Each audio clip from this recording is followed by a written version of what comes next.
हाटडीही block Rajiv Gandhi सभागृह जिलापाल अभियोग शुणाणी अनुष्ठित होती। मोट 179 अभियोग पंजीकृत होता। अभियोगुड़िकर अनुधान कर त्वरित पदक्षेप नेबाकू जिलापाल विशाल सिंह विभिन्न विभाग अधिकारी को निर्देश देते। अभियोग शुणाणी उपजिलापाल नीलमाधव सुना, अतिरिक्त जिलापाल रवींद्र प्रधान, जिला आरक्षी अधिकारी नितिन पुसेलकर समेत विभिन्न कार्यालय अधिकारी माने उपस्थित थे।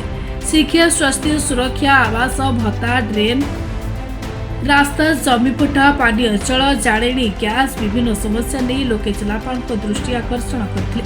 हाटडीही बीडीओ रंजन कुमार परिड़ा संयोजन में अनुष्ठित अभियोग शुणाणी शिविर में कर्मचारी माने सहयोग करते।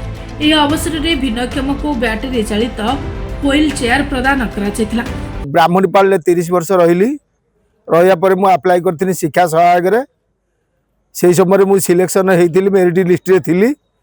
मेरिट लिस्ट से माने मते रेसिडेंटाल कंप्लेंट काटिदेले किंतु मोर सब डॉक्यूमेंट से थाई माने से माने सुनले नहीं जो ऑफिसर सब महल शिक्षा सहायक सब ऑफिस रे जाकि मु जनइली से माने किछि मो कथा सुनलेनी।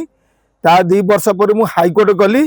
हाईकोर्ट करे ऑर्डर आसिला से माने भी तथापि 3-4 थर हाईकोर्ट करछि से माने सुनलेन। एही थर हाईकोर्ट आसीछि जे 4 मास भितरे याको चाकरी दिया जाऊ किंतु 2 वर्ष होला से ऑर्डर आसी जे माने सुनु नांती कि मानु नांती सेटा जणिया पाई मु एठी आस्तिली। कलेक्टर जणइले कलेक्टर लेखिकी नेइचंती कोन किछि रिप्लाई देई नांती मते। कोर्ट तो ऑर्डर दउछि 4 मास भितरे याको दियो बोली पुणी खाली ऑर्डर दउथो ना सी आउ कोन ताऊ आउ हाथ धरि का कर देबे कि। आमे आसितिलु सर जो जाहेरगढ़ रे हमर देवदेवी जो आम प्रतिष्ठा होते से जगार किए दुर्बृत्त चोरी कर नहीं जाए।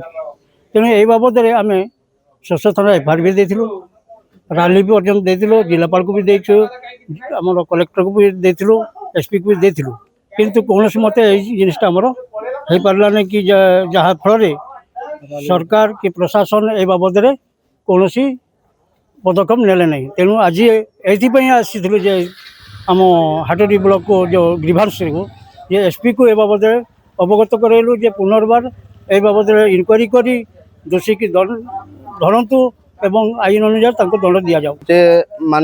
माननीय जिलापाल दीर्घ 3 मास पर आम ब्लॉक को आसछन्ते अनेक तो समस्या रही। वर्तमान सुशासन जो चली राज्य रे एवं केंद्र सरकार रे सबका विकास सबका साथ सबका विकास से कार्यक्रम रे आमे जहाँ पाइबा कथा प्रकृत में पाइपारूँ।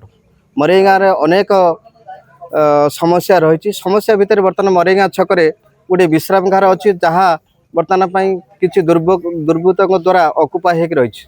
माननीय सरपंच महोदय एवं मु आसी ये ग्रीभांस देचु एवं ताहा मुक्त करागले आमे बहुत यात्री तार उपकृत हेबे। मरई गाँ छक एक संवेदन छक जो छकरे प्राय 10 गोटी पंचायत से छक उपर निर्भर करते। तो बहुत वर्षा ये ग्रीष्म उतापर से बहुत नाई ना हैरान होती।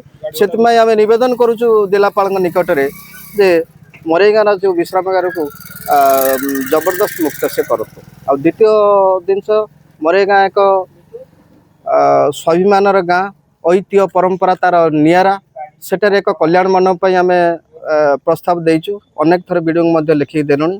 और द्वितीय एक साहित्य संसद अच्छी दीर्घ 10 वर्ष है कार्यकारी रोचे सरकारी भाव में पंजीकृत होइछि एवं साहित्य भाषा साहित्य विकास अनवरत से काम कर चलछि। एक सभागृह आवश्यकता अच्छी सहित पाठागार निर्माण आवश्यकता रही।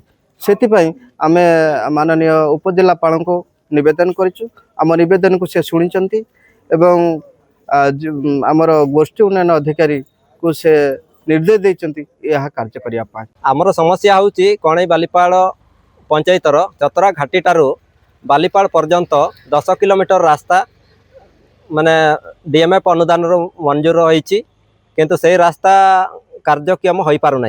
से आम बारंबार ग्रीभांस को आसी अभियोग देउछु किंतु ता कार्यक्षम हो पारुनी। आज भी आम कलेक्टर को भेटू बोली आशा रखीलु 35 किलोमीटर दूर को आसिकी ग्रीभांस रे किंतु ता संभव हैला नहीं। से एडीएम सार बीडीओ सार को कहला यहाँ डीएमएफ माने समस्या या प्रति कार्यानुष्ठान नेब बोलिकी तापरे आमे कहलु ना आमे डायरेक्ट जेहेतु एत दूर आसी आमे कलेक्टर सार को टिके आमे देखा करिबो कोठी कोन अटकी जाइछि कोन समस्या आइछि से विषय रे टिके आमे बुझिकी जिबो तापरे से कहला ना आमे लेखिकी दउछु तापरे आमे पचारला बेलको वीडियो सार कहले ना एटा फॉरेस्ट एरिया पर से माने क्लियरेंस दउना जदि क्लियरेंस दउना ताला आमे कलेक्टर सार को कहितिले से अनुसार से डीएफ सार को डाकी थांता तापरे से माने डीएफ सार कोन तांकर मतामतटा देई थांता सेटा आशा रखिक आसलु किंतु ता आमे सारिया 37 नंबर जून में आज के 30 वर्ष धरी बहुत अवहेलित ही आसबे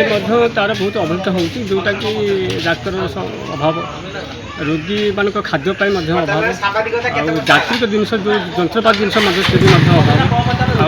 रेगुलर मान डाक्तर मैंने भी ड्यूटी करना सब यही प्रकार बहुत प्रकार असुविधा आम सम्मुखीन होती से अंचल 3टा जिला निर्भर करोटा कि केन्दुझर भद्रक जाजपुर 3टा जिला निर्भर कर नाई नगार असुविधा सम्मुखीन आम समस्त होती से अंचल बहुत आदिवासी बसवास करते औषध पत्र समस्या से किनापी ब्यूरो रिपोर्ट निरपेक्ष।